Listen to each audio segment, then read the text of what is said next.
Sometimes we laugh and sometimes we cry, but I guess you know now, baby.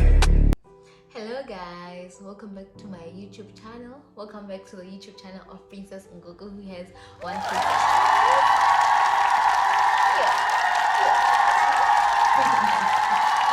Thank you so much guys. Thank you so much for 1K subs. Like, I did not think I would have reached it, considering that I have been inconsistent for like a whole 8 months not posting anything. But then I'm so grateful for the growth. Thank you guys. Thank you guys. Anyway, without wasting any time, you've already seen from the title of the video that I'm gonna be giving you guys some few pointers if you want to visit Algeria, if you want to live in Algeria for school or for work, or any purpose that may make you to come to Algeria. So this is like a few points on what not to do so that you can be comfortable, so that they can be comfortable, so that you can have like a conducive environment, right, and you can enjoy your stay in Algeria. Thank you. So the number one thing I'm gonna be talking about is your dress code.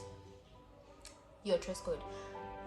It's a well-known fact that Algeria is a Muslim country, so the decent way of clothing is, for a woman, you wear long things, you wear like long sleeved shirts, you wear long dresses, you cover up yourself, you cover your hair, you get. So if you are a female visiting Algeria, it doesn't mean that you have to cover up and do all those things. They understand that you're not per se from that religion, but then you have to respect them. You have to, like, if you're wearing something like this, it's totally acceptable because it's covering up your cleavage. You wear longer things like maybe knee length and stuff, you get, just so that you can be comfortable walking around, being around, because even yourself, you won't feel comfortable if you're there wearing crop tops and you're wearing like sexy pants. Honestly, don't bring yourself unnecessary attention if you want to enjoy your stay in Algeria. Just wear, like, you don't even have to like cover up like them, just like, you know, yeah. But then you can still come with your short things, because you'll be surprised when you come here and you find that they still sell some short things. It's because other parts of Algeria, it's not the same. Other parts of Algeria, so Algeria is like, there's like Kabyle and there's like Arabs. So in the Kabyle wilayas, you find that Kabyles themselves, they don't like, most of the majority don't like really cover up their hairs. They let their hair like that. So even like a bit of mini skirts, they wear mini skirts. So yeah, in that, when you're in an environment like that, you can wear your mini skirts. Yeah.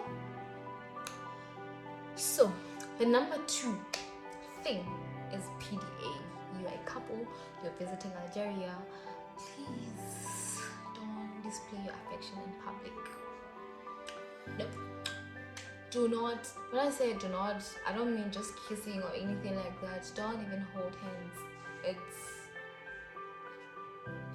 unacceptable.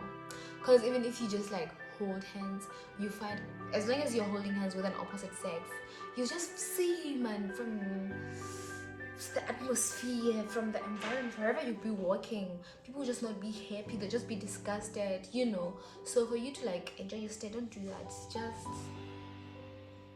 show your affection in a closed room where you're alone, not outside. Yeah. The number 3 thing I'm going to talk about, this one specifically is for guys. Because I'm saying guys because I haven't, up to this far, I've never seen a girl that is interested in an Algerian. I don't know, maybe that's just from my knowledge. I've never seen black girls that are interested in Algerians. However, I've seen lots of Algerian girls that are interested in Algerian black boys, or a lot of black boys that are interested in Algerian girls. Guys, if you're coming to Algeria, stay away from Algerian girls, because you're here for study, right? You're in university, and already those people at that age, they're at that age where like they're getting married, right? You find that most of them like have fiancés and stuff. So if you're gonna fall into the trap of dating them, you're dating somebody's fiancé, and therefore you're disrespecting their family, you're disrespecting the fiancé's family, and you don't want to be getting some press from the family. So stay away. Or if you want to date them, then do a background check. Know the kind of person you're getting into a relationship with, and how does the family feel about, right? Because some people just like, even the difference in our religion, you are maybe like a Christian, a Baha'i, a Jewish, or whatever, and you're coming here and you want to marry this girl and this girl, I mean, you want to date this girl and this girl is a Muslim. Like, already it shows that your relationship is not leading to marriage, and therefore that is unacceptable. They will not allow you. The brothers of that girl or the family, they will not allow you to be dating the girl. You will be hiding, and that's not good for you, because there are many, what does English say? I just know in my language that you can do whatever wrongs, but there's one day that you will be found, yeah. So save yourself the trouble.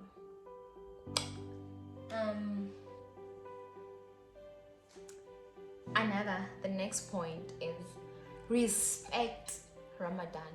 When it's Ramadan, if you're traveling or if you're living in Algeria or anything, if ever you find yourself in Algeria during Ramadan, do not eat. Doesn't matter whether you're Muslim or not, do not eat, do not drink anything. Yeah, you're allowed to do it. When you're in your room, you can eat, you can drink. It doesn't mean you're fasting. You're just respecting them. Understand that the whole country is in Ramadan. They're fasting. Therefore, if you're going out, do not drink. Even if you're thirsty, even if, don't respect them. Drink your water in your room. Whenever you're outside, respect those people, even if you're not fasting. So don't do that. I don't know what will happen to you if you do it, because we've just been told not to eat. And we understand because it's out of respect, but at the same time, I also know how they look at people, so you wouldn't like the look that you'll be getting from them if you're gonna be eating while they're busy trying to fast. You're busy giving them temptations. Thank you.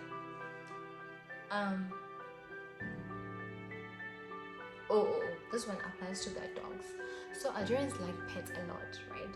So you may find that you find a lot of dogs in the streets or anything like that. Me, especially me in my residence, there's so many dogs walking around. So normally in my country, when you see a dog like that, you're like, that is not how you chase Algerian dogs. You don't do that. You just have to shh, and it just goes away. I don't know if this is a misconception, but they have said that Algerian dogs don't bite. Personally, I don't believe that, because I would never believe that something that has teeth does not bite. No, thank you. I value my life.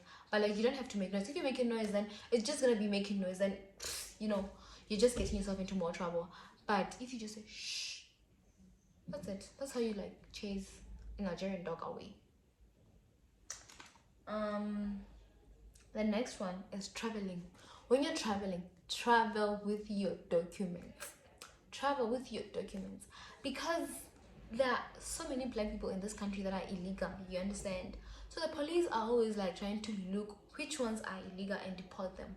So you might be finding that, especially if you're moving from one village to the other, right? Always travel with your documents, because if you don't have your documents with you, they assume you're also illegal in the country and they may deport you. Imagine being deported. When they're deporting you, imagine you're from the south and they're deporting you to Mali. It's here. How are you gonna get to the south? You don't even speak their language. Those people don't even speak English. Well, for us who are speaking English, even if you find somebody that, even if you speak French, maybe you might find people that don't even speak French. So to always travel with your documents, to avoid all the trouble of being deported to the desert and whatever not.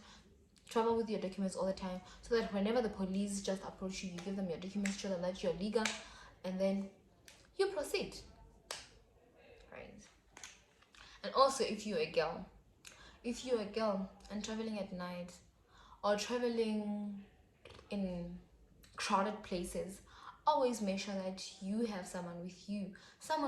Let it not be your friend of a girl. Let it be somebody like a boy, a compatriot, or somebody who is like, I don't know, they kind of feel intimidated when they see you with a boy.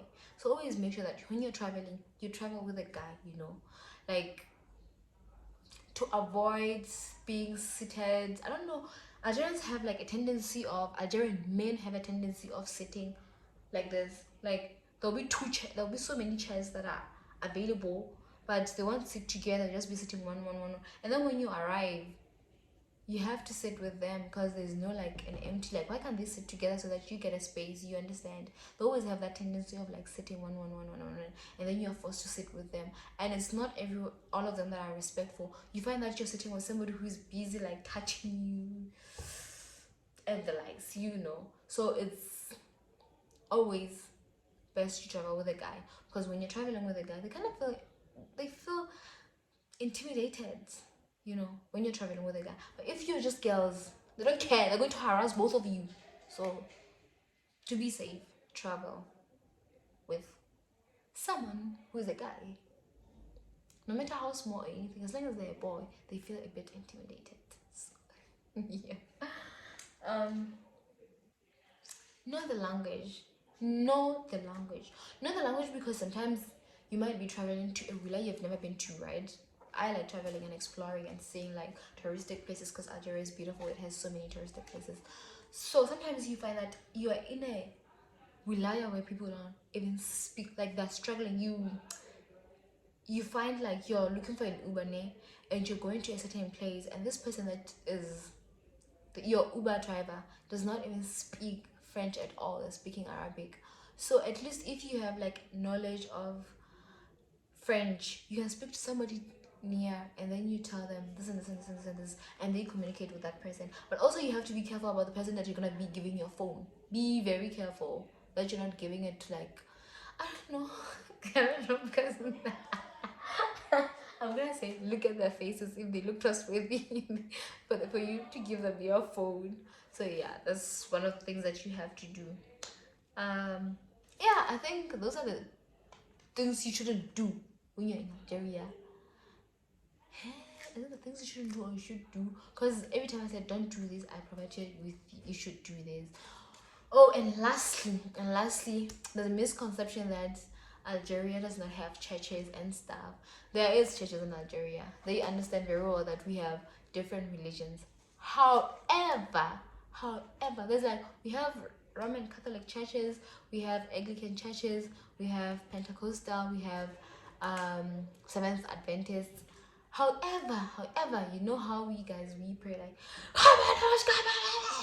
like you should not be too loud. Respect them, because it's still in their country, especially when they're having like special holidays like the what is this thing, they eat or what, because there was this one time we were going to have like a 3-day conference, and it had to be stopped because it was too noisy. You know how we pray, these people like pray quietly, like they do that, you understand? And us, we're just loud, we have instruments, we sing, we shout, that's like our way of praising, right? So it kind of becomes disrespectful for them that we are here, we're trying to like respect you guys, that you have your own thing, you have your place, but can you respect the fact that at this point in our life we are having a celebration, of a religious celebration for that matter? So yeah, the noise was kind of like a nuisance at the time, and they did not like that. So if you're in church, try to eat the volume so that you can still have more time to like worship and everything, because we wouldn't like churches to be closed.